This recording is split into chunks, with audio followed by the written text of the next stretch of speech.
let's get to the Giggle preview. I think that Paul Daly needs the viewing figures. I think I would have thought the viewing figures of this one will go up, but seeing how little is trending is really blowing my mind. Fine, essential information. Let's have a look. Where are we up to? December 9th on BBC One, UK and Ireland, Disney Plus, the rest of the world. Okay, tomorrow on Disney Plus. It's so freaking annoying, right? Why? Starring David Dent, Catherine Tate, Neil Patrick Harris, Gemma Redgrave, Ruth Madeley, Alexander Devrient, Charlie DeMeo, and introducing Ncuti Gatwa. Directed by Hanya Barton. Wasn't she a Jodie director? Let's see if it's going to be shit. I mean, honestly, let's see if they can pull it off. Where we have to. In a nutshell, the world has gone mad on an ancient threat. It's using an entire planet as a playroom. Who will win the ultimate game, the Doctor or the Toymaker? Well, I'm assuming the Doctor. But who knows? Quote unquote, Doctor, I'm all Sonic and TARDIS, but take that away. Take away the toys, and what am I? What am I now? Well, Matt Smith showed that in the 11th hour, which is why it was such a good episode, right? He had nothing, and he beat an entire alien invasion. That was brilliant, right? What am I now? I don't know if I can save your life this time. It's not about me. Oh, yes, it is. Well, maybe I'll save you, okay? Oh, fuck off. So, okay, fine. And they should just make up their own bloody covers rather than trying to trade off the bloody pass. Okay. I was going to start this by saying, okay, this is the big one. Well, it is the big one, right? It is the big one. But let's face it, all these specials have been equally deserving of that title. No, they haven't. I'm sorry. Look, Meet the Beat was beautifully realized, but it was a cute monster. It was a good monster. I have to say, it was a good, fun monster, like hidden amongst a very loud transgendered rant, right? That's what it was. Let's say that everything gone before has been leading to this. Well, that's true.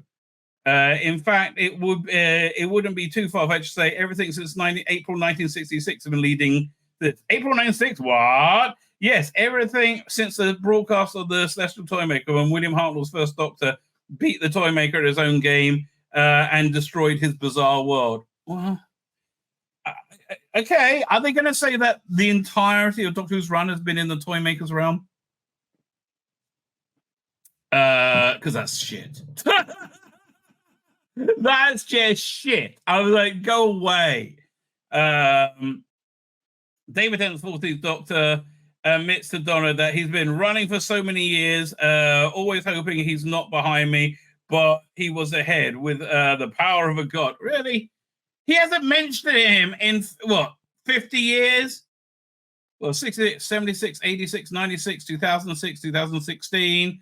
Okay, 57 years. Doesn't come on conversation. Oh, I've always thinking about it. Will you shut up? In fact, the Toymaker has been lurking behind, biding his time on Earth since 1925, ready to turn the world into his own deadly playground. But now it is time for the final throw of the dice and the final kick of the ball, kick in the balls, the final countdown. Of course, it's our job to whet your appetites for the Giggle, not to spoil everything, but by giving the story away before transmission, there's a good chance that many of you will have seen the episode by the time you read this. No, I haven't, but that's why we're here, baby. 25 minutes to go. Fuck me, I'm scared. The episode by the time you read this magazine, hey, we go on sale on 2 days before BBC One Disney Plus go outside the UK.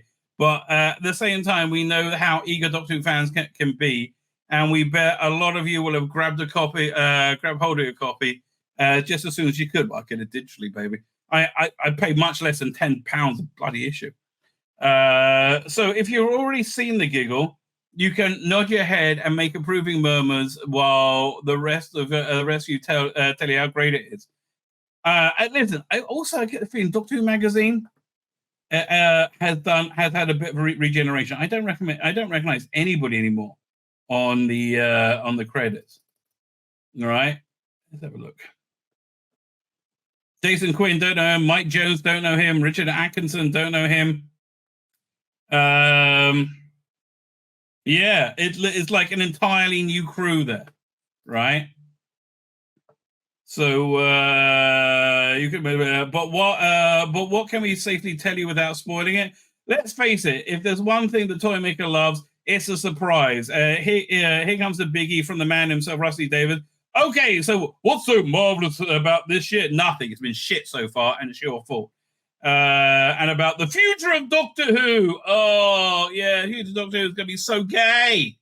Marvelous! Oh, at last, anybody sad about J.K. Rowling can now come to me. Russell, you're about to find out. Yeah, okay. Russell, I think, is about to find out what supporters of Jeremy Corbyn found out in 2019. Like, you're full of, you do not think Twitter's reality.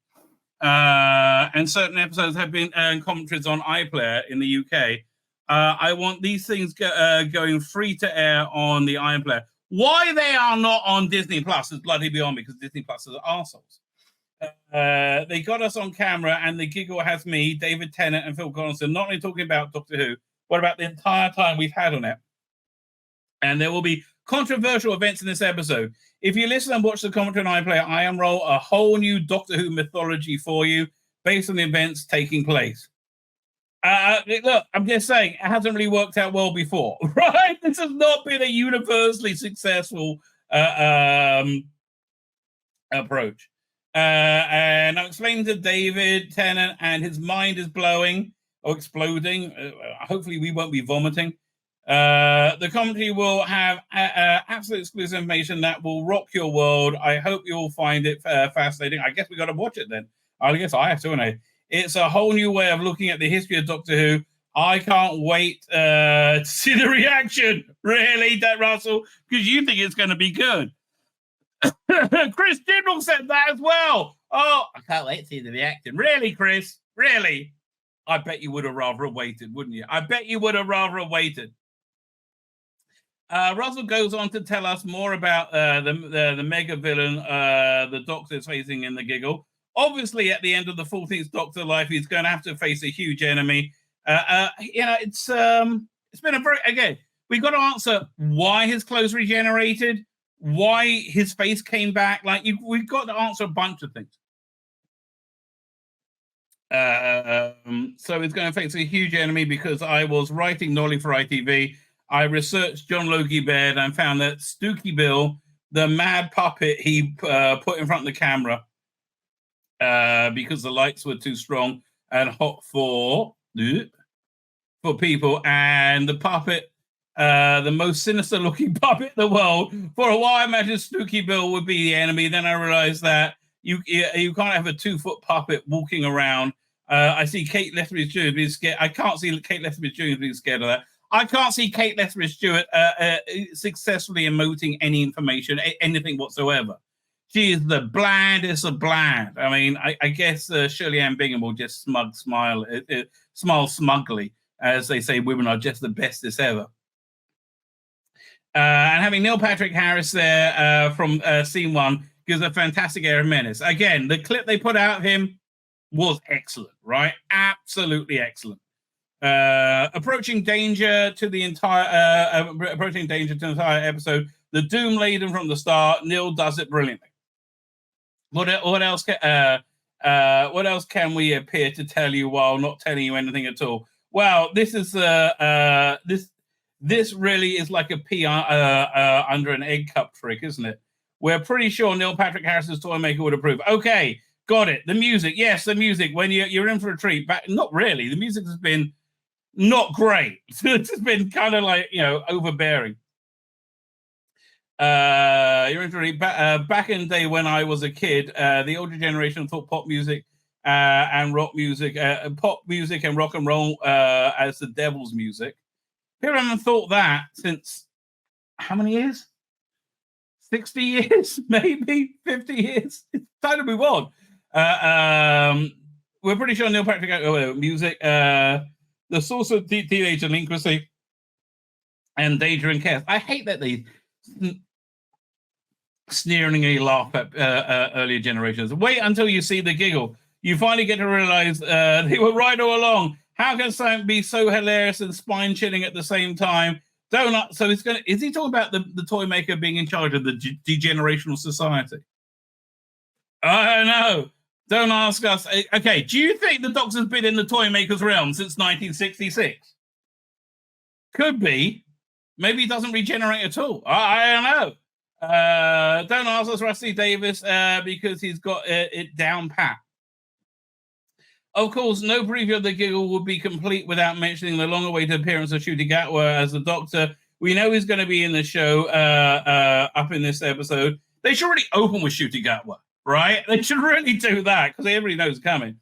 Yeah, the 14th Doctor's final hurrah. So let's get rid. I mean, there's no real final hurrah when he's had 3 episodes. I'm sorry, the War Doctor was a bigger deal. I mean, honestly, the Big Finish War Doctor stuff was excellent, which I'm very glad. I think I talked myself into buying the Sontarans versus Rutans set they're putting out because it has the War Doctor in it, right? I think I might have talked myself into that. So get ready. Welcome to a whole new era of Doctor Who. Well, again, how new era is it going to be? It's going to be wonderful. I'm not sure. Not on the strength of anything I've seen. It's going to be wonderful. I'm sorry. It's going to be wonderful. There's so much we could say, but we won't because we can't. But we promise you, you will love every glorious moment of it. Well, you've been wrong about pretty much everything so far. You're going to laugh. Well, I did laugh insanely at the end of, as you saw my review stream for Starbeast. I was like, I'm just laughing. I'm like, what? You're going to gasp. You're going to cry. You'll do all of those. But please, whatever you do, don't giggle. Okay, well, probably won't, right? I probably won't. Okay, so that was like right before the episode started. I went away and watched the episode, and now here's my initial reaction to it, which was, again, like most of the stuff in the 6th anniversary has been like, what? Who? What? Where? Okay, handing over to me. What? Who? What? What just happened? Nothing good. What the hell? Wow, that 60th anniversary sucked ass. I think we could all say that 60th anniversary sucked ass. I'm a bit speechless, right? Honestly, I'm a bit speechless because that was shit. Okay, let's be clear. I think that was shit. I mean,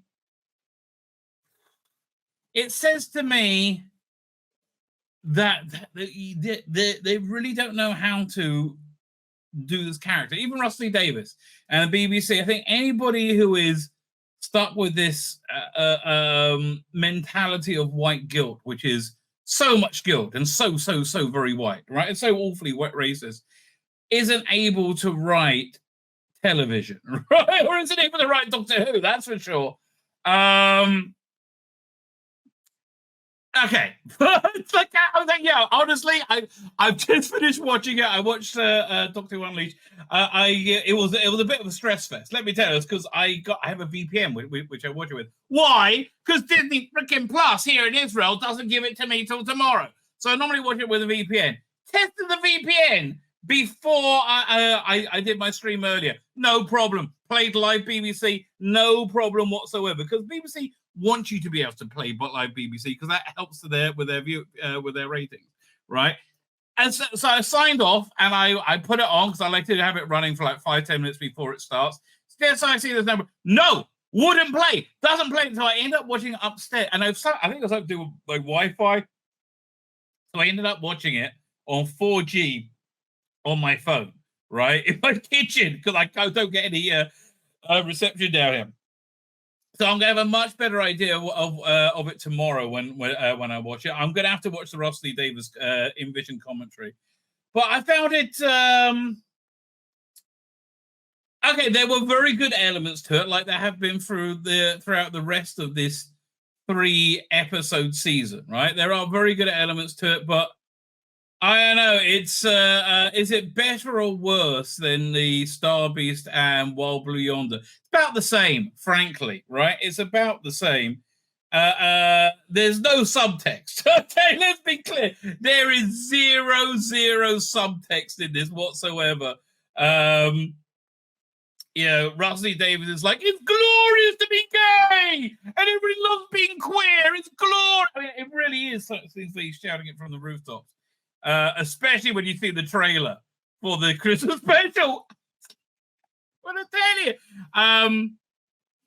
I don't see this being the phenomenal hit that the 2005, 2010, or 2005, 2017 run was. Right? I do not see it being that sort of hit because I don't think it connects with people, right? Which was Rusty Davis, I think, strongest attribute. Now, again, there were very good aspects. Neil Patrick Harris was freaking awesome as a toy maker, right? He did a dance number, and it was good, right? I like him fighting the unit troops was very good, right? But I found the story very thin. And then, we have the ending. We're going to talk about the bi-regeneration. Now, again, okay, I'm not like I'm quite progressive of being like deeply regressive, but I'm quite progressive in that, like, I think an element of good Doctor Who is doing things that you don't expect and you don't understand to a certain extent. Like that first regeneration, nobody knew what was going on. This regeneration, nobody knew what was going on. But I think the difference is, it seems to be where we're scraping the bottom of barrels of ideas to try and work out what to do. This felt very much like fan fiction to me. Reasonably good fan fiction, but like it didn't feel like Doctor Who. Again, what feels a lot more like Doctor Who, and I really recommend you go and check this out. Season 14, Season 12, Season 13, Season 14. These are, this one's an anthology. I've got a story in this one. But these are written by Alex Lees. That feels more authentically Doctor Who than this felt to me, right? I felt the story was just thin and reasonably dumb with some good creepy moments in it, right? This one needed to work. It needed to be a two-parter, right? It needed more room to flesh it out, to build up the villain, rather than having a quick flash to seeing a still of William Hartnell or Michael Gough, right? It was very weak, right? It was a very weak plan. And again, the villain's very good, but the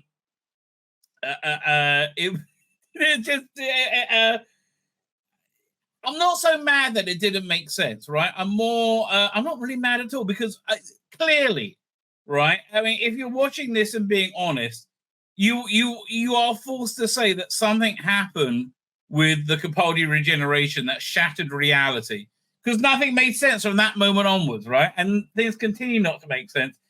And I think it's made for a very small demographic, right? It's made for a very, very small group of people. The Russell D. Davis queer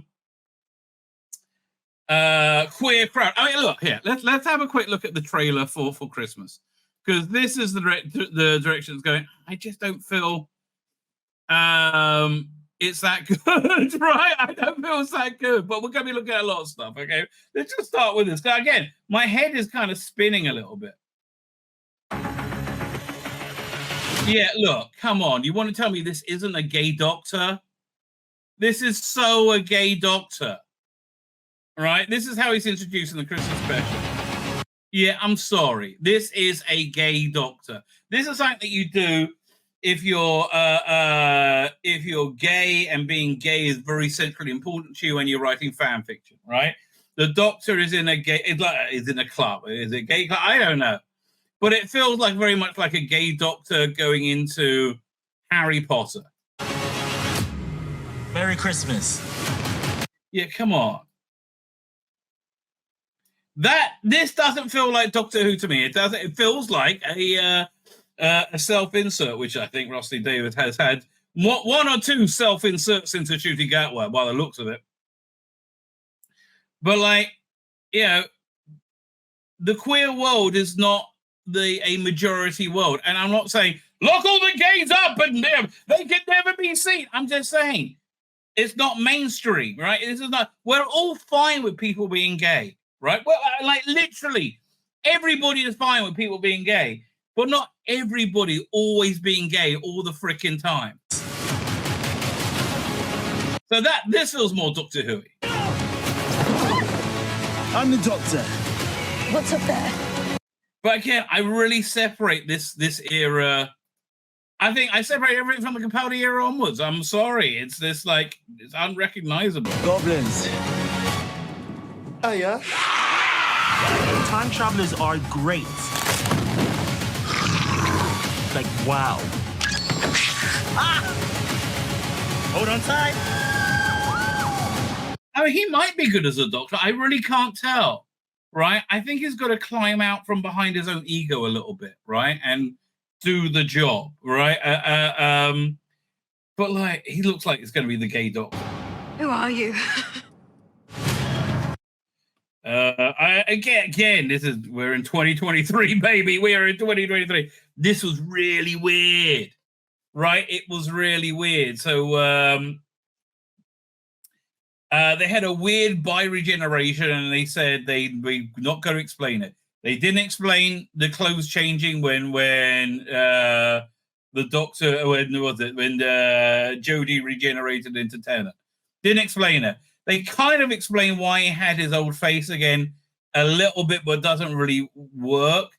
And so now essentially you have two doctors and two TARDISes, and he ends up living with the nobles. So essentially, they have David Tennant in the back pocket. He can come back any time at this point and age, and it's totally fine, right? It seems to be for all they're talking about how wonderful Shooty is. It seems to be a real lack of confidence in Shooty, right? Rusty Davis explained it as like, I always thought it was I like doctors going back and meeting past selves, but I wanted to meet the future self, meet the next one. I thought that would be much more interesting. It's not really. Like, the bi-regeneration doesn't really work. It's like looking for a new idea and it failing, right? That's the thing. Look, I'm all for new ideas. A lot of times when you try something new, it doesn't really work. And this didn't really work, right? It was a very thin story, not a very clever story, which is really sad, right? Virtually all the stories I've seen with David Tennant, Doctor Who stories, have been much cleverer than this. This was reasonably dumb. This was dumber than most of your Christmas specials. It had like a few plot points, and that was it. It was very empty, right? Essentially, the Doctor, everyone's going crazy. So the synopsis is going to take about 2 minutes, right? Everyone's going crazy, as we saw at the beginning. Wilf is mentioned, but very much not seen anywhere, right? Anywhere in this episode. You see a bit of a wheelchair from a side. Oh, I wonder if he's evil. No, he's got a wheelchair. He can't be evil.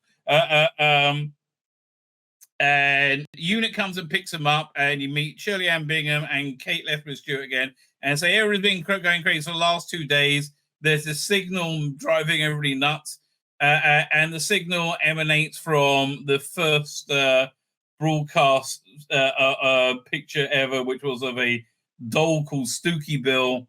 I think Stooky Bill was the name. I can't remember. And that was, it turned out that was sold by the toy maker to this guy who's, I assume is famous. Oh, and you get a nice little bit of racism from the toy maker, because the guy assisting Loki Baird making TV is Indian or is dark skin. He's not white, right? He's not white. And he says, we must apologize for the rain. Your climate is, you're probably used to warmer climate. I mean, how is acknowledging people of different skin colors come from different parts of the world racist? Right? I'd like, whatever. But they said, no, we got to establish that he's racist because we used to call him the Celestial Toy Maker. And this was in Doctor Who Confidential, not Confidential, Unleashed. God, leash it, baby, leash it. At the end, afterwards, when Rossi says, did you know that the word Celestial used to be a racial slur against Chinese people? And he goes, no, I didn't. The Welsh person say, no, I didn't. And Ross said, no, I didn't either. Then it's not anymore. Then move on. What the hell? Okay. So they go back in time and they find where the doll was sold, and they meet the Neil Patrick Harris toy maker. Very good. Neil Patrick Harris, very, very good, right? I think definitely the standout of the episode. and they get sucked into the toy maker's creepy realm, which basically means going down a couple of corridors for a bit. The doctor finds the guy who bought the doll at the beginning, who's been made into a marionette, and then the wife and children of Stooky Bill. Donna finds them because they're split up. Then they see each other again. And you get a bit of a recap. They mention Flux, but they talk about Amy Pond, and they talk about Clara, and they talk about Bill Potts. They don't talk about Graham or Yaz or what's her name, Ryan. None of those people are mentioned at all. Okay. And then they get back. So the toy maker lets them go, and they get back. Oh no, the doctor challenges the toy maker to a game which he loses. So he says, "Oh well, we're 1-1. I won in 1966. You win. You win now 1-1. So it's best of 3." And so he sends them back to 2023 for their final game, right? So they've got this giant space laser in unit to take out the satellite that's transmitting the signals, making everybody crazy.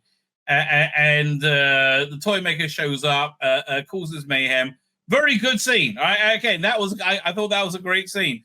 Mel's in it as well, right? It's such a non-event.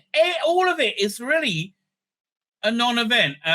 So the toy maker shows up, and basically he shoots the doctor with the super laser, and then the doctor starts to regenerate, but then he stops, and he gets Mel and Donna is with him. And he gets them to pull his arm, and pop, he turns into 2 people, right? And then they play a game of ball, and the toy maker loses. The shooter's walking around in his knickers for most of the beginning, like for most of it, because David Tennant gets his, I think, undershirt, waistcoat, and trousers, and Shooty gets his shirt and tie. And knickers, maybe? I don't know. So he's walking around in knickers for a lot of it. How is Shooty? I don't know, right? It's too early to tell. It's certainly better than Jodie, right? I think he probably has a more of an understanding of the character than Jodie did. But he's very much the gay doctor, right? So then they sort of explain it. I don't really get it. They say, oh, it was a myth by regeneration. I think they just want to say by generation, not regeneration, by generation. And I think it was like a myth that's never happened before, but now it does for no apparent reason whatsoever, right? No apparent reason at all. Then the Shooty gets a giant cartoon hammer from the TARDIS and hits the outside of it, making 2 TARDISes. And David Tennant goes off and retires with Donna Noble's family, occasionally taking them all on trips in the TARDIS, while Shooty goes off in time and space. It's that was it. You're right. How long did that take me? What, 5 minutes? That's the story. Now there's a little bit of really ironic subtext that is supremely lacking of self-awareness, which is, I would say, an ongoing trope of this era. Supremely lack of self-awareness. The reason everybody is fighting each other and going crazy at the beginning is because everybody thinks they're right all the time about everything, and they cancel people and they troll people. And the weird thing is, Russell Davis is clearly talking about GB News and evil right-wing influencers saying that, I know that chicks with dicks is a totally normal thing, right? It's not a normal thing. Even though 99.9% of the world aren't chicks with dicks, it's still totally normal according to them. So, but what it really is, I think, is like the insanity of Rusty Davis. Like, he really feels that he's on the side that aren't the bullies. No, mate, you are on the side that are the bullies, right? That's 100% who you are, right? Oops, sorry. My jacket behind me. Who are intolerant and won't listen to anything. It's really bizarre. But basically, by the end of it, we've rebooted Doctor Who. We're shooting out. We're in this kind of bland TARDIS, right? I tell you, in a copy of the TARDIS, with David Tennant in the hip pocket, he can come back for specials or whatever. And I can't imagine wouldn't do. I just, we watched the 2005 series and I think, it's going to connect with people, right? It's going to connect with the audience. And you kind of know this isn't, right? This is, I don't see this connecting. It's just dumb, right? Dumb. And while I think Shooting Out was probably going to be much better than Jodie Whittaker, like, the gay doctor, I was like, it's just weird, right? Like, there's no... Yeah, I mean, honestly, it should be aimed at intelligent, 12-year-olds? They shouldn't know from clubbing. Right, but like that's what it does. Like the Doctor would be above the things, but this is very much Russell T Davis's very gay fan fiction of what Doctor Who is moving forward. Right, I can see why Disney loved it. I'm intrigued to see how it does. I can't imagine it's going to do very well, and I can't imagine Shooter's going to really take off. Right, I can't imagine that. I wouldn't be surprised by the end of his first season he's getting like 2 million overnights.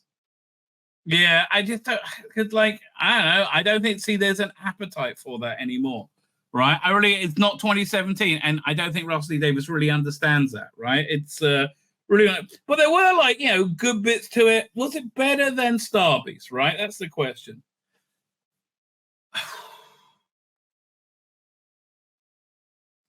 It was less woke than Star Beast. But I think the story was around the same level of complexity, which is very weak, right? It's just very, very, very, very, very weak, right? Look, I said I'm listening to what's the name? Chimes of Midnight right now. A really seminal audio Doctor Who story. I'll pull it up. I'll say a really seminal audio Doctor Who story, which it was the actual story. There wasn't really a story in this. Right, it's just a bit dumb, right? It's just a bit dumb for me. Here, let me pull up Crimes of Midnight. Man, $3.75 for good Doctor Who. If you haven't heard this, this is a big recommend. 1 second, doink. Here it is. Was it Robert Sherman? Yeah, listen, this is a real Doctor Who story with an actual story in it. I would recommend that. What we saw today, it's not as dumb and annoying as Star Trek Discovery. It's kind of somewhere between Star Trek Strange New Worlds season 1 and season 2. Season 2 being CAC, season 1 being quite watchable. I think closer to the season 2, frankly. Like there's no straight white males anywhere, right? And it just seems a bit strange seeing as that. Yeah, I don't know. Like, okay, straight white people are the vast majority of the audience, and that's not saying if you're not straight and white you're bad. It's saying there's a lot less of you than there are of the straight white. And I'm like, how's that a bad thing? I don't understand. But like they don't explain the bi-regeneration. They don't, again, which I'm not really that opposed to. Really, I'm genuinely not that opposed to them not explaining it. I think that fits into into Doctor Who. If only the overall vision worked, and I don't think the overall vision on this worked at all. Right? I don't think the overall. These stories have been bland and forgettable, I would say, in these three specials. They've been bland and forgettable. Oh, 1 second. Here, let me send the link. So somebody else said they could come on. I told him to. I friended him on Facebook. There we go. Here. He sent a message. Fine. Let me just send this guy a link because he wants to come on. I'm intrigued. I'm like just a little bit like I don't know what to say. Right. I really don't know what to say. Here he is. Doing. Yes. Link sent. Right. Link sent. I'm going to do the chat and then we will move. We'll move forward and try and take apart this episode, which is, was it good? No, I'm sorry. It wasn't very good, right? not what I would call good anyway, right? And it seems to be like leaning much more heavily into like fantasy, Harry Potter fantasy mode, right? And I think whoever said it earlier was absolutely right. I think Rusty Davis is trying to replace the place in culture where J.K. Rowling used to be for the trans people of the world, right? The trans obsessives of the world. And I don't think there's many of them about. The bottom line, I don't think there's many of them about. Right, let's say a look at the chat, see what everybody else thought. Catherine Fee loved it. Well, good for you. I'm glad you did. Obsidian Kerr says, okay, that was crazy, but liked it. Very good. Shooty is a wall-to-wall charm. I just couldn't really pick that up with him prancing around in his knickers. And they have David in reserve, which I think is a real diss to Shooty. Soren says, that was Obsidian Kerr. Soren says, yes, there's two of me now. Oh, I give up. And no mention of Yaz whatsoever when they went over the whole companions. Sure is it. That felt like a cop-out. Yes! Oh, yeah, yes, it did. But the whole thing felt like a cop-out. Like, the regeneration of David Tennant was, I have no emotion for it whatsoever because you haven't built up this character. You keep saying, oh, he's not the 10th Doctor, he's the 14th. He's a totally different Doctor. And I've seen him for 20 minutes. I had no connection to him whatsoever. Right, I had more emotion for John Hurt's War Doctor regenerating at the end of the 50th. Right, it just whatever. Mark Milford is here. He says, "Does anybody remember who else had a bi-regeneration and Doctor Who story? It was a fan audio production, maybe. Yeah, I wouldn't be surprised if they ripped it off." David Marlin is here saying it's a nightmare. David Marlin says, "I understand. Well, no one knows what to do with the character anymore." And part of the BBC's culture is to blame. Yes, they don't know how to deal with a heterosexual white male lead, like a hero, a male hero. Like everything makes them go, ah! And he doesn't need to be heterosexual, but like, does he have to be so gay? I mean, like, he's very gay. It seems to be Shooty can only, I mean, look, I thought he was going to kiss with David Tennant at one point. Right? It's like, it seems very gay. There's a lot of gayness coming off him, right? There is a lot of gayness coming off Shooty. Lee Singh said, that's as good an episode until the last 20 minutes when it was all painfully cringe. I found a lot of cringe all the way through it. But now New Who is a clone. No need to care or watch it anymore. Yes, exactly. That's essentially he's a clone of the Doctor. Doctor's living with Donna now for some reason. Like, why do you? Because the point of having his face again is to tell him that he's been running and going non-stop since the Celestial Toymaker in 1966, and he needs to retire. So I guess he could turn into the curator or something like that. But like, I don't know. Listen, again, for me, it's really quite easy in my headcanon to separate post Capaldi and everything before that. It's really quite easy to do that for me because it's so massively different, right? So okay, fine. I guess view up until Capaldi as real Doctor Who, right? Much like the new iterations of Star Trek. I'll say I guess just showed up. Okay, let me finish with the chat and then I'll bring you on for you to say what you want. So where are we up to? Paul Tosner's here. Because Rusty David can't write emotion other than character cheesy cringe style. We used to be able to write emotion, right? Not anymore. But yeah, look, this is like Doctor Who fanfic is how I would describe it. My bill says, so the 14th Doctor regeneration again, does he become the 15th Doctor? Or do they keep bi-generating, right? I'm gonna have to watch the Rusty Davis like in-camera explanation, right? Which I'm really out of my life. Lee Singh saying it was embarrassing back. He sounded so much better with an English accent. I kind of liked it, but here he went between different accents. The Toymaker's accent was pure Miss Popple from Redigo, says Paul Taylor. He was a bit, wasn't it? Right, but I think it was supposed to be like that, right? The God rest of us, David put himself in the scene if he wishes. I can't really remember. Something like it was something about. I can't remember what it was. David's right. It's a good, fast-paced 35 minutes and has a habit of imploding for the final act. Well, kinda, yeah. Certainly with Star Beast, that's true. He can start a story, often struggles to finish it sensibly. I think that sounds right. Cotton sounds like the some of the madder rumors were true. Yes, they were. Absolutely, yes, they were.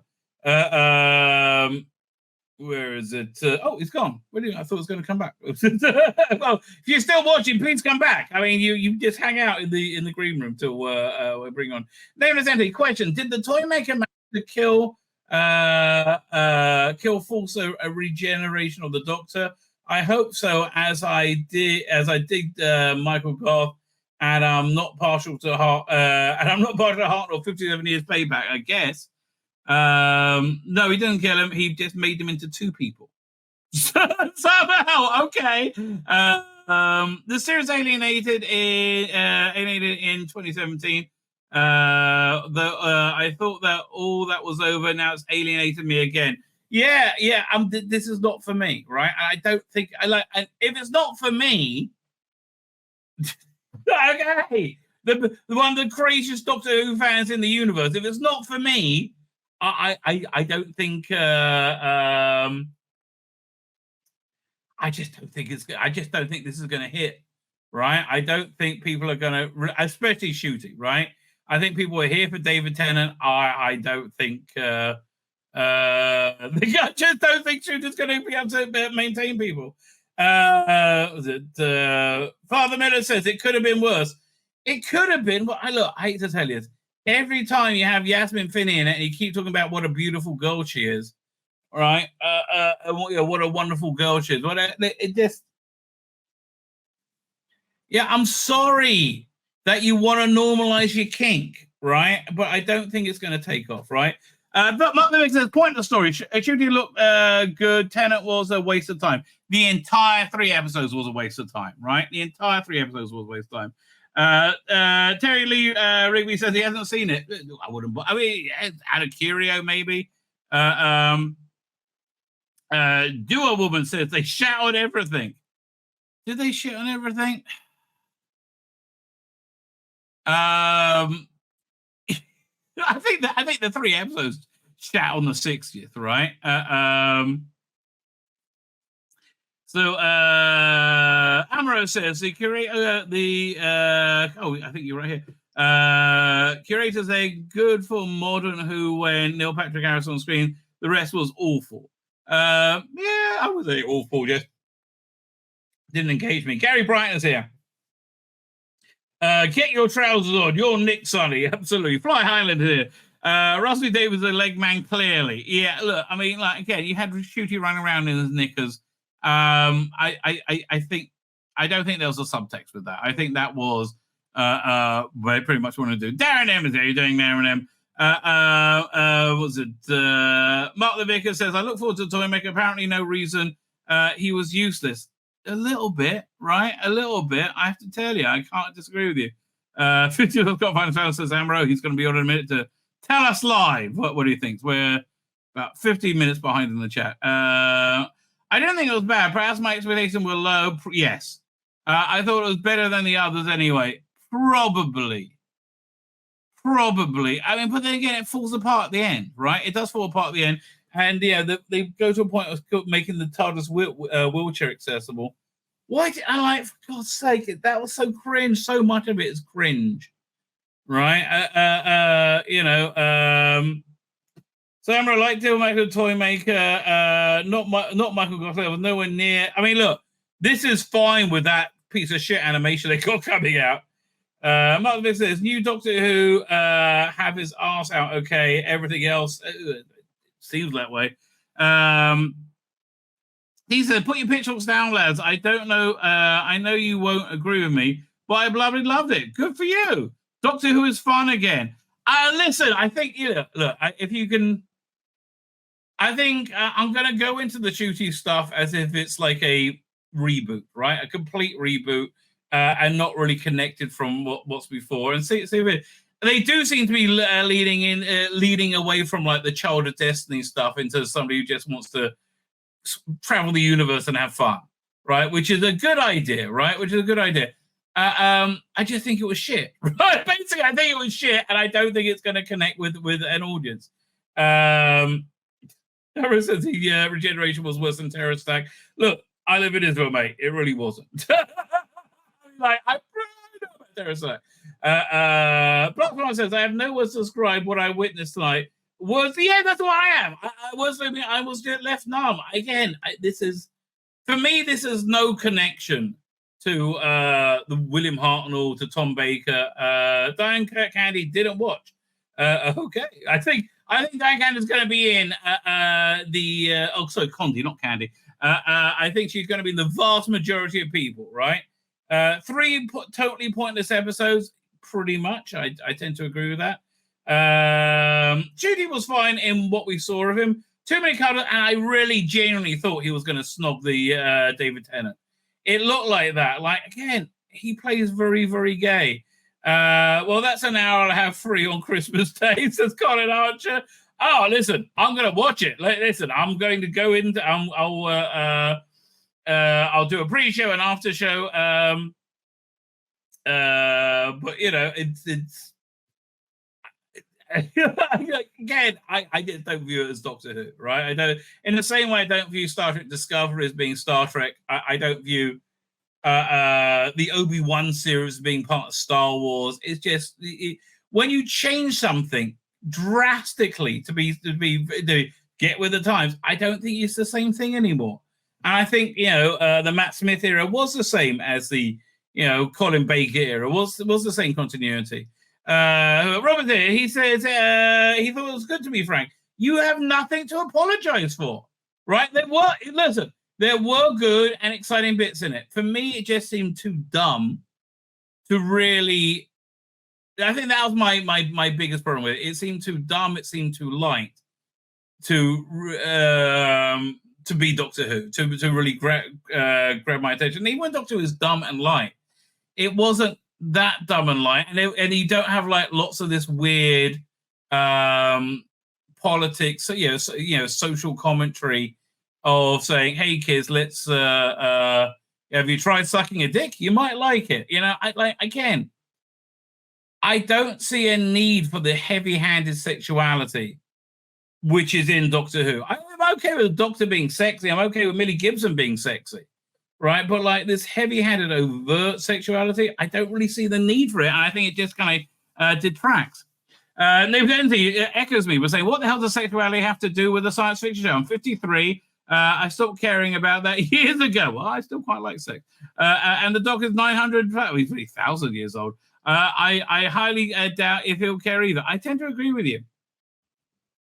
Samir is here. How are you doing, Samir? How could it be a lack of confidence when Shooty is already shooting a second season? I'm saying that they're keeping David Tennant, who they believe to be a popular person who will always bring in ratings, in their back pocket, where they can just wheel him out without any problem whatsoever. Right? I think that's a lack of confidence. Right? I think that yes, they are filming their 8-episode scenes. I understand they keep saying, "Oh, it's the best as ever. Oh, it's marvelous," right? But they're not acting like that. Listen to the music, not the lyrics, right? They're not acting like that at all. It says, but Tzvi Lebetkin, how much of an attraction will the Tennant tape be after they've had the nothing special? They don't realize that. They think the specials were the dog's bollocks. They think the specials were fantastic. Everyone's going to love them, right? Russell Evans is like, "Oh, this is going to tear apart fandom." No, it just wasn't that good. Like, it was just like you put a mystery in, and there's a lot of stuff. It just wasn't that good. I'm not asking you to explain everything. I'm asking for it to be good, right? And there wasn't enough there for me to log onto to say it's good. Tendon will satisfy, honestly, says DC. You would have to have a heart of stone and soul and custard. I wasn't moved by it at all. Not to be moved by it. I wasn't moved at all because I had no connection to this Doctor. No, like he was there for 10 seconds and now he's Yeah, like it wasn't sad that he was going. It's sad when Matt Smith left. It's sad when David Tennant left the first time. It just wasn't to me. I had no connection to him, right? So what we're talking about, Lonnie is doing on it. Mum said Mel has traveled with Glitz for how long? 20 or 40 years? 20 or 46 years, and she was 24, and so now she's in her late 50s. Yeah, that was all a bit weird, but okay. I feel this special should have been 90 minutes. I agree with you. 90 minutes long. I have more screen time dedicated to making messing around and trolling. Yes. I definitely agree with you there, right? I think it was just blink and you miss it, kind of, right? So I wasn't overly sucked in by it at all. What about his doctor is gay? One second. Let me just show you. Yeah, this one.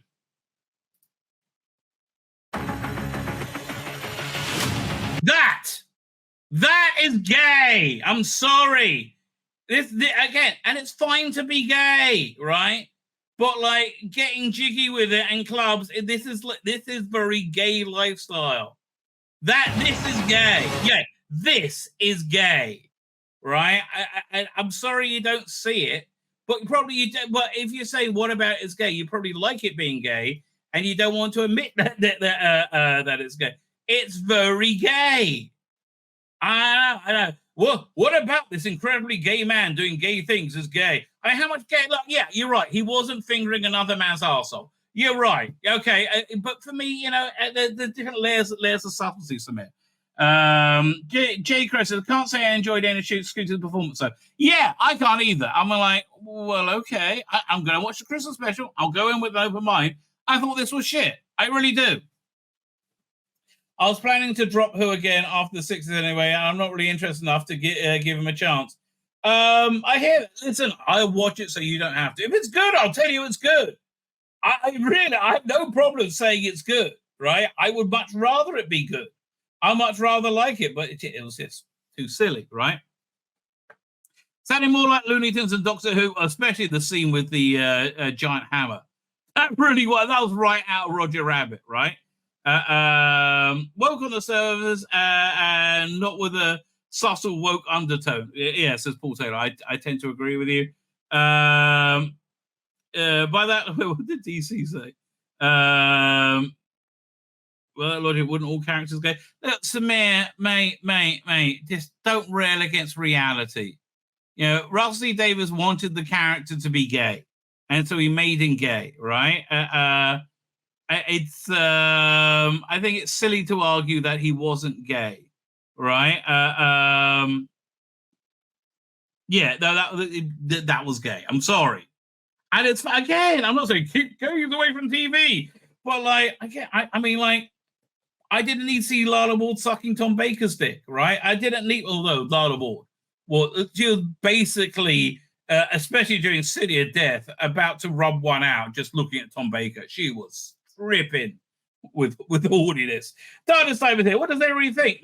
Mixed, I think. I think this is something that's going to have to settle with people. But yeah, look, we'll see what's coming next, right? This stuff.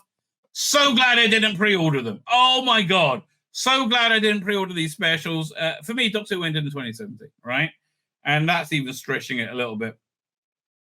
You told us to me it's a blank canvas in a way. Yeah, it is, but I just find it kind of boring.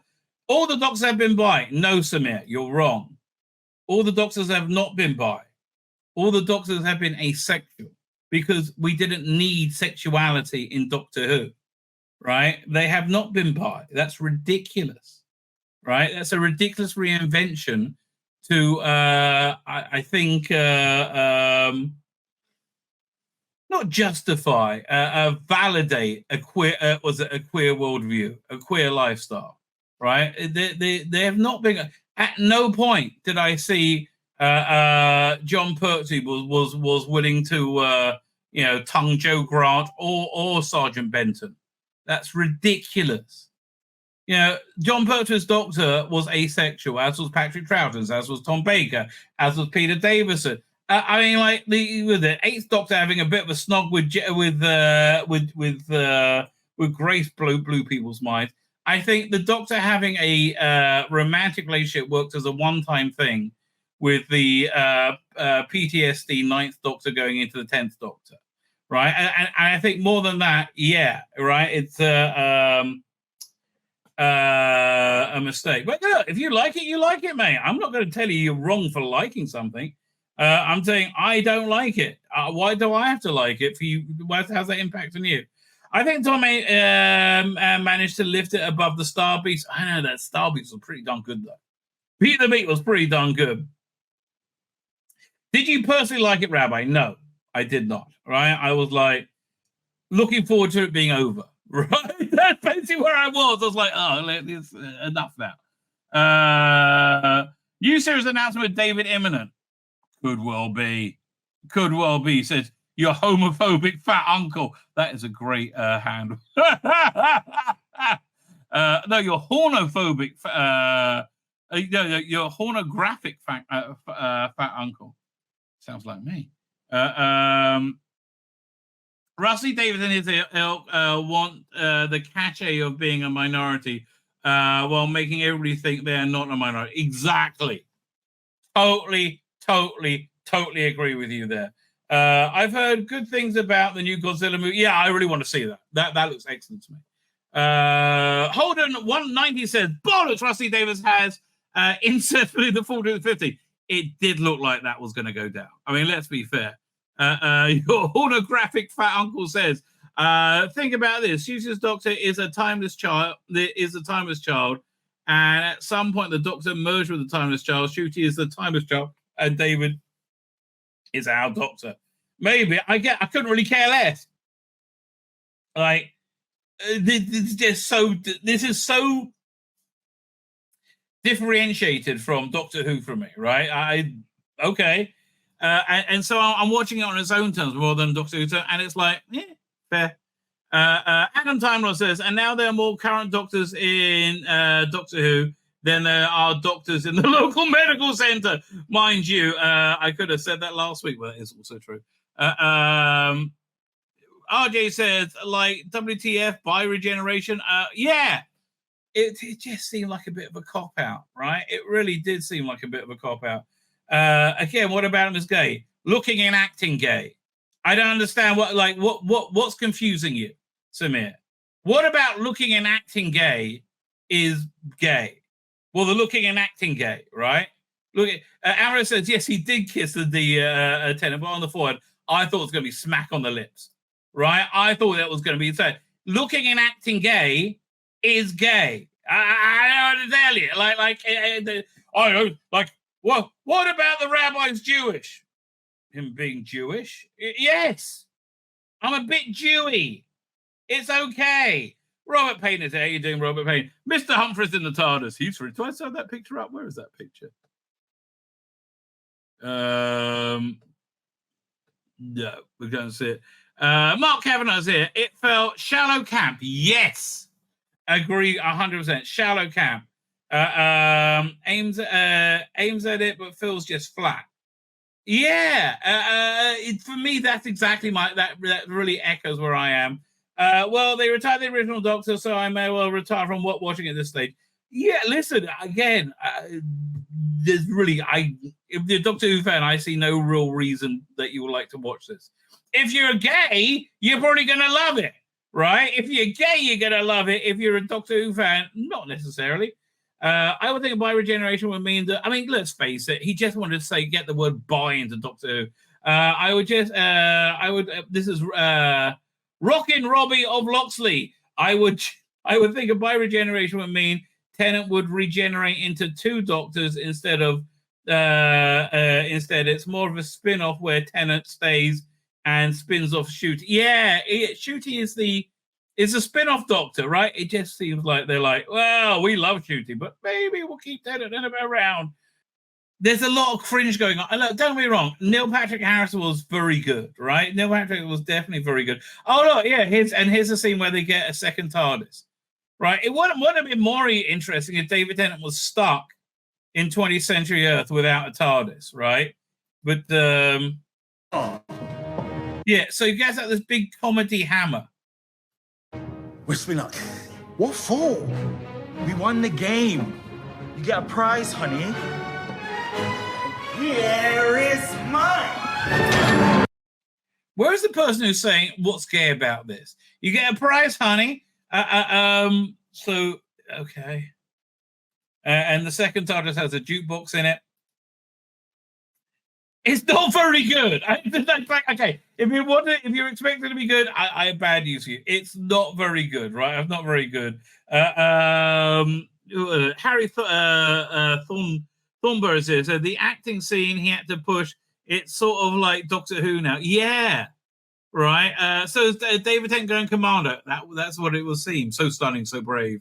Girls, you had the comment there, which I really thought was funny. What are they giving birth? Rosalie Davis is trash. I can't put my finger on it. Good God, it's lame. Put a chick in it, make it lame, make it. That's what it is. It's and again, I don't know. I wasn't really carried along with this. It moved too quickly to hook me in. But like, it's so simplistic compared to most of other Doctor Who, right? It really is very, very, very simplistic. Let's see what they got to say over here. Bleeding Cool's very excited. I'm sure because it's stunning and brave. Fine. So the Giggle. What about Sacha Dhawan's Master? It is heavily intimated the Master is going to return. Why not Sacha Dhawan? Quite frankly. Well, the stage has been set for Judy Gatwa's 50 Doctor Billy Gibbs's Ruby Sunday to take over the TARDIS, beginning on 25th of December. By the way, I asked, we're having a set Sabbath lunch today. I'm saying, what day is Christmas this year? And my daughter says, it starts on Sunday night. Now, Jewish holidays always start at the night. Well, non-Jewish holidays start in the day. So I just thought the 25th was Sunday. And I went, wait a minute. Don't you mean Christmas Eve? Oh, yeah, it's the 24th. No, so it's going to be Monday, right? Monday. With the Christmas Lesser Church on Ruby Road, there's still a matter of the game-changing Giggle to address. While we had a spoiler-free reviews and overviews coming to your way in the next 24 hours, we wanted to touch upon a bit of intel we learned during David Tennant and Catherine Tate's starring anniversary special. Specifically, it had to do with Sacha Dhawan's Master. At this point, we're throwing on the major spoilers ahead. Well, we don't know it's Sacha Dhawan's Master. We know it's a Master. So remember the last time we saw Sacha Dhawan's Master, it was Jodie Whittaker's spoiler power of the Doctor. No, I don't really remember it at all. That we saw the big bad left dying as a result of another plan thwarted by the Doctor. But we learned that Neil Patrick Harris's toy maker, the Master, made a deal for one final game, a game whose results did not work out in the Master in favor of the Master. The Master was dying and begged for his life with one final game, and when he lost, I sealed him in. I sealed him for all eternity in my gold tooth. Again, there's no indication this is Sacha Dhawan's Master. It could be anyway. Steve, what's his name again? Alex McQueen's Master, who I really quite like. You don't see that often. Does this mean a return is possible? Absolutely not. But it does take the Master off the playing field until an unexpected return is coming. Probably season 15 will be my guess. Of course, it will be funny if the toy maker was just engaging in boisterous bragging. Here is the Doctor. Stay tuned. I don't know.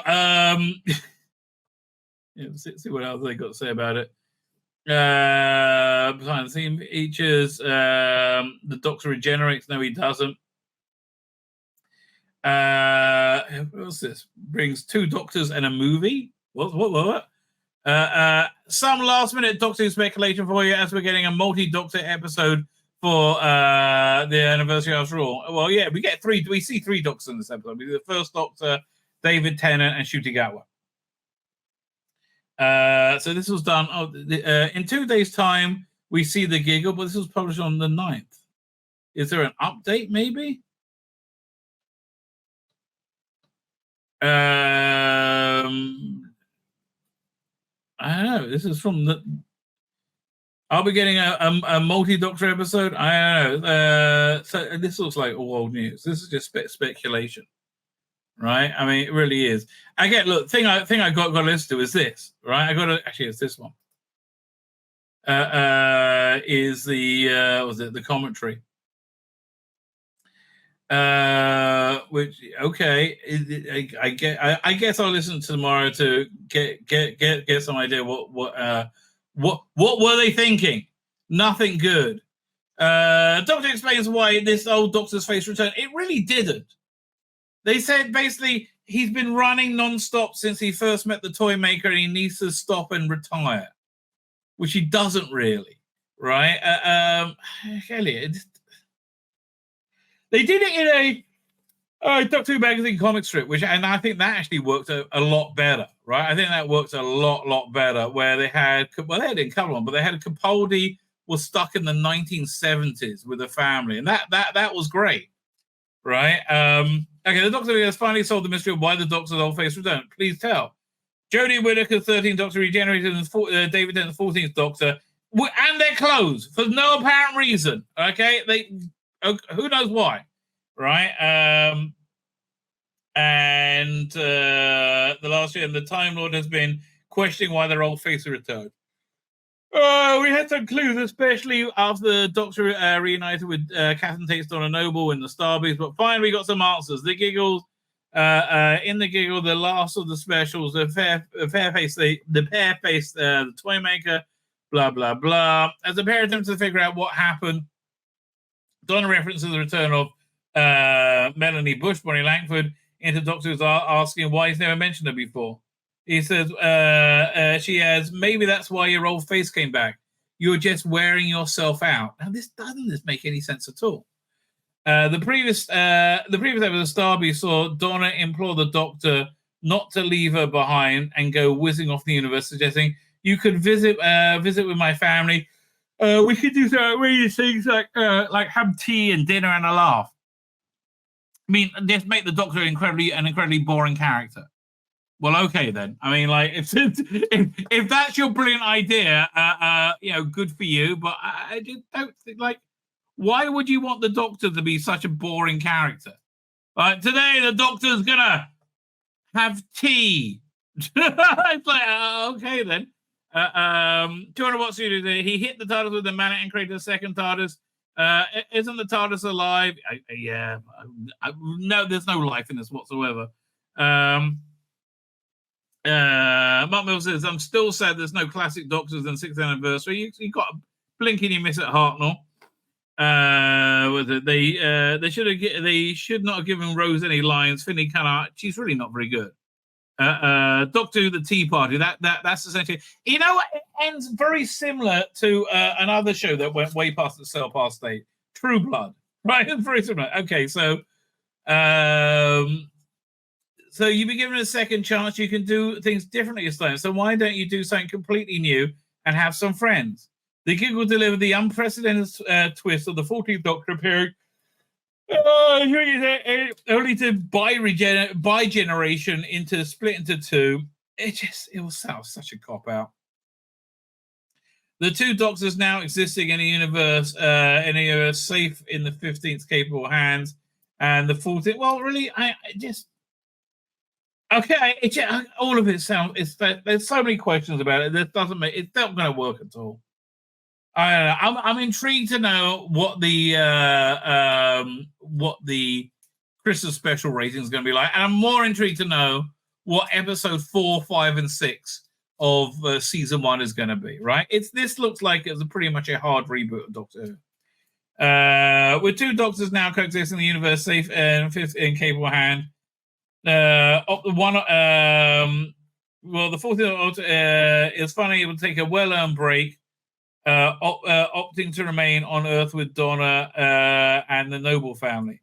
I worked out what happened. You changed your face and then you found me, Donna explained. Why? Do you know why? To come home. If he's going to go home, go to Gallifrey. Still with his own task, it seems the 14th Doctor won't remain entirely grounded, even taking Yasmin, Finney, Rose, and old friend Mel on an adventure or two. I guess this is where Big Finish can really fill in. I don't know. Like it just seems to me that Doctor Who has really lost its way with this, right? It just really, really genuinely lost its way. Why should it go was Doctor debut is so important to queer fans like me? I understand it's important to you, but like, why is it being important to you more important than anything else in the world, right? Growing up as a closeted LGBTQ person, Doctor Who was my escape, and the long-awaited arrival of Shooting Gatwa as the Doctor is ushering a new era of queer representation and iconic BBC sci-fi series. And I think basically people are going to go, bye! Goodbye! You know what they did to EastEnders? Goodbye! Catch you later. As a second-generation immigrant, the culture clash between me and my parents has at times revealed a chasm between our worldviews. Yes. Okay. In my youth, it was often TV that served as a tentative bridge that kept us connected and grounded one another. Everything is about hating your family with the LGBTQ plus. Like either you accept whatever insane thing I say, or I hate you, right? Some of my fondest memories was when my dad was considering down watching on Saturday night to watch the latest episode of Doctor with David Tennant, my first Doctor through Jodie Whittaker's era, the first female Doctor. I bet you weren't watching with your dad then. A milestone moment for gender equality in British television. How is it gender equality when you made the characters shit and everybody hate them? Honestly, I am intrigued to see how this goes down for the British public. I mean, look, it'll do fine on Disney Plus, where it's only going to get a couple of 100,000 viewers to be a massive success. In 2005 reboot of the sci-fi series was overseen by queer folk Rusty Davis. Oh, I hadn't noticed. So it's no surprise to include subtle and overt forms of LGBTQ plus representation. Yes, but again, the chicks with dicks thing is probably a little bit too far for most people. Most people think if you have a penis, you're a bloke, right? I'm sorry to break this to you so harshly, right? The interesting thing is this. Where is it? Oh, that's the wrong thing. Hang on. It was over here. Sad bigots make over 100 complaints to BBC over Yasmin Finley trans storyline. Okay. What makes them bigots? Maybe they just thought it was inappropriate, right? Again, I think if you're somebody with a penis and you get off as dressing as a woman, and it excites you, I think, on a sexual level, which I think it does, which that's the expression on the faces I see, that's called a kink, right? And so therefore, boy, it's inappropriate, right? Just in the same way as if Rose was a furry, right?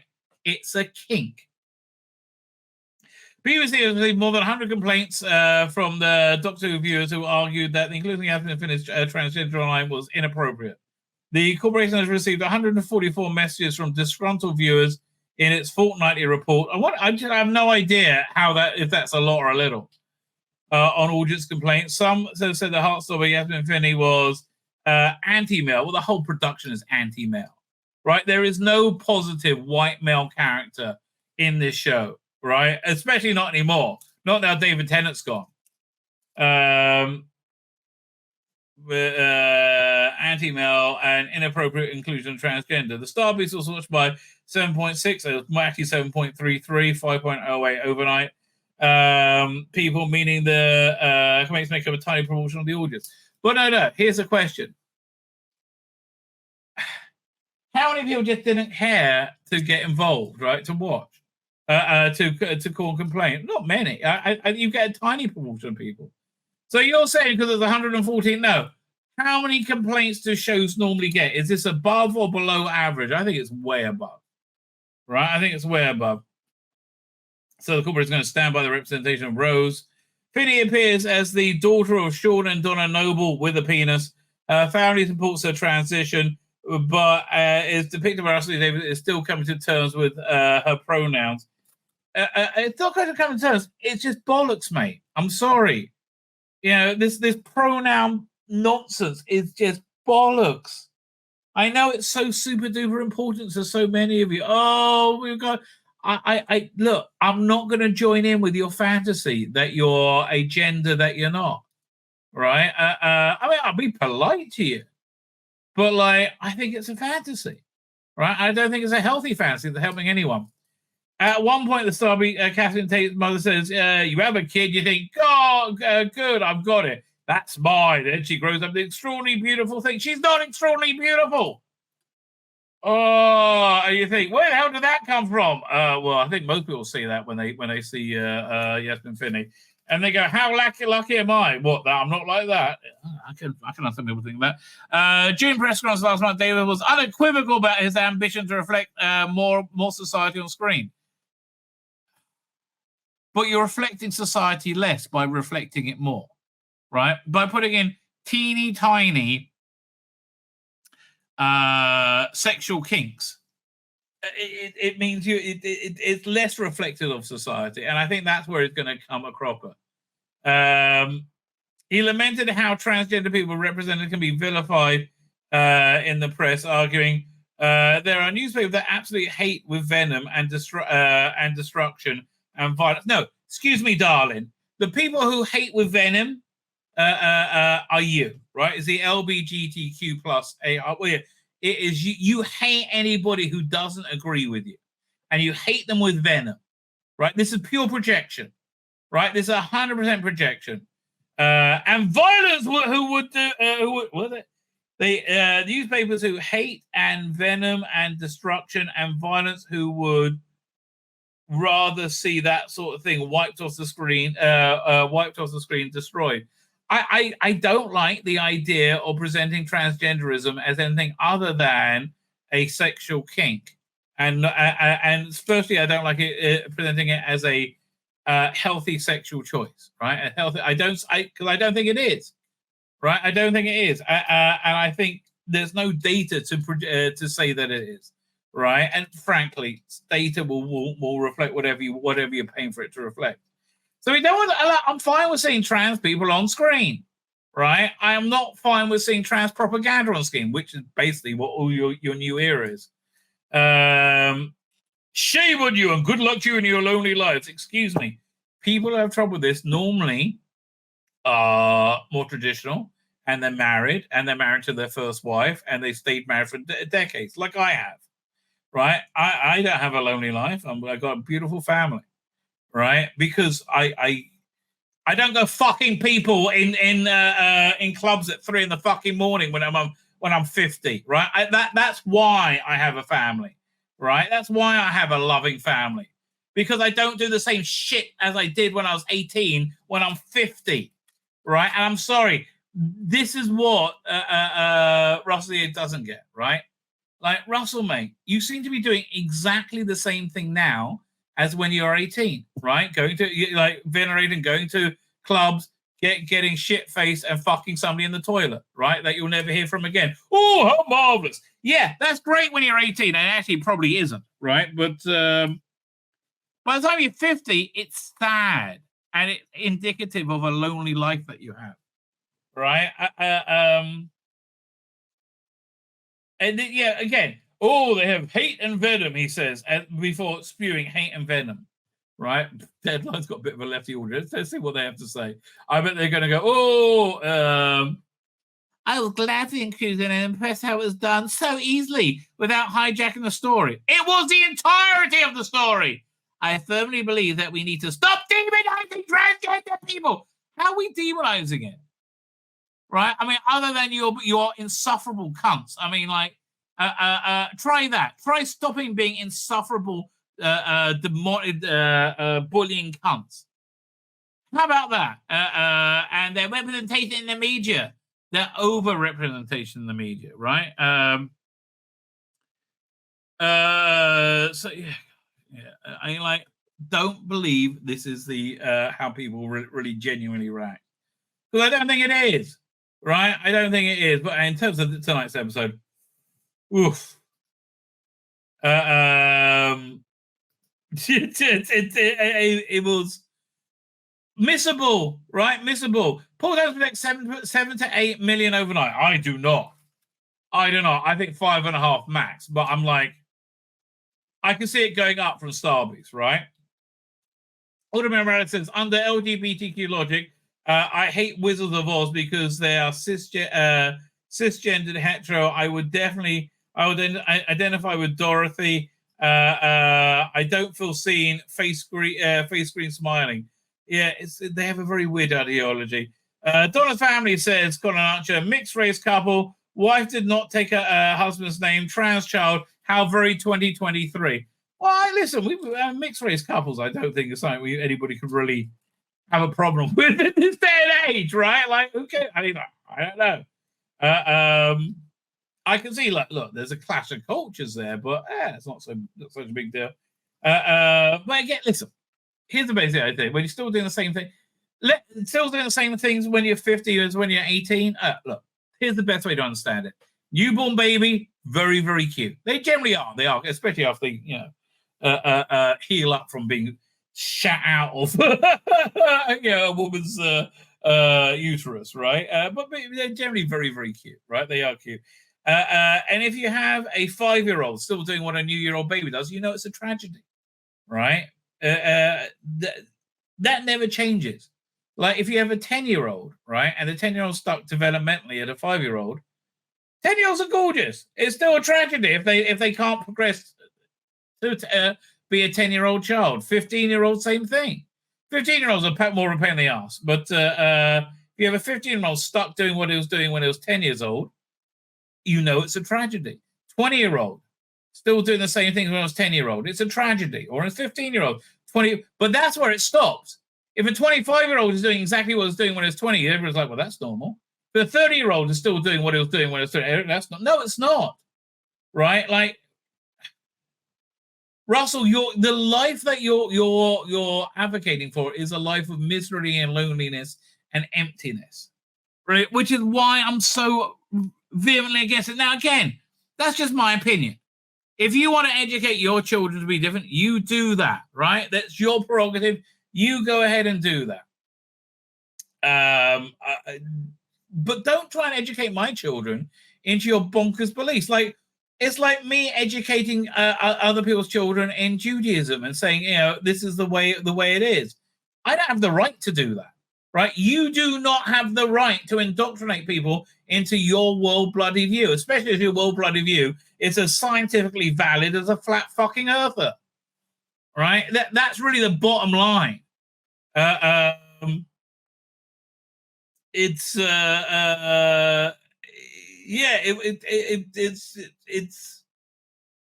indoctrination. It's propaganda, right?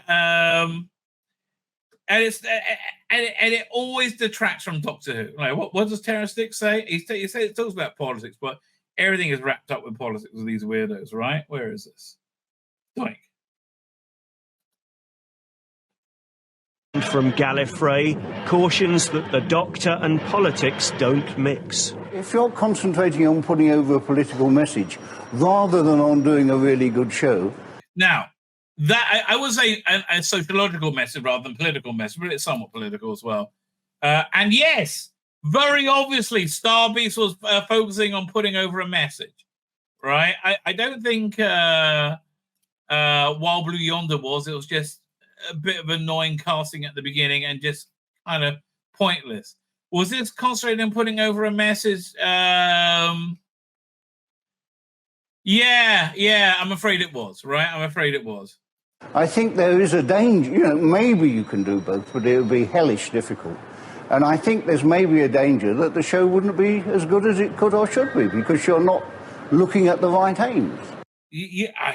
Terence, you are 120% right. You are absolutely correct, right?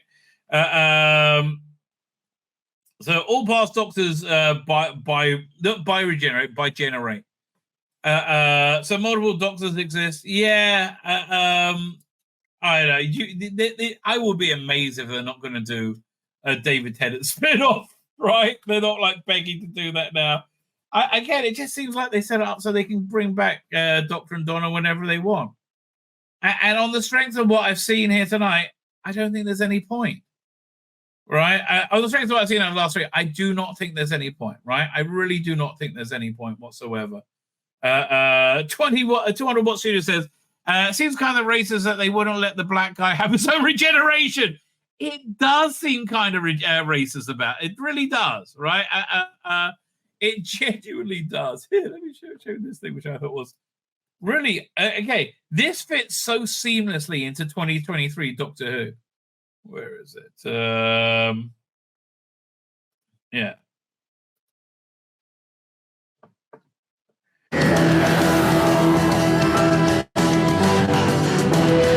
At least I used the right version of the theme tune now. So this is an art installation that's just gone up.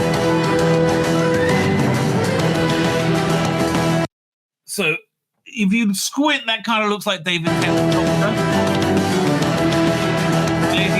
And if you squint, that's Ncuti Gatwa. It's not really well done, is it? I mean, it really isn't.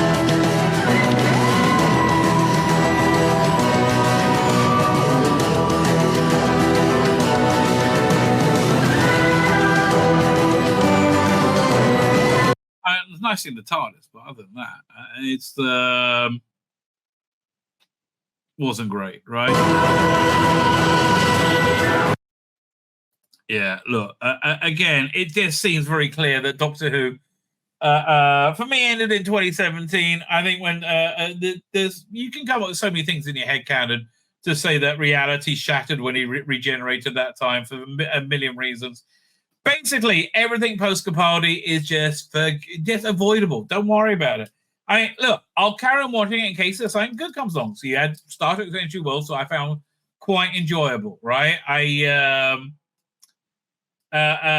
Picard season 3 was brilliant. So I'll keep watching it to report on it. But for me, I don't really care. It's not as bad as watching All from 55, which is just terrible television, right?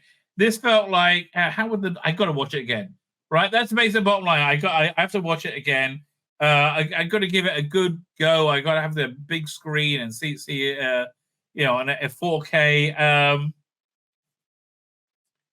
to really assess it. But I got to look at see how. I don't think the Normans would have liked it that much either, frankly. It seems a bit convoluted and confusing, and I just don't think Normans would have liked it much.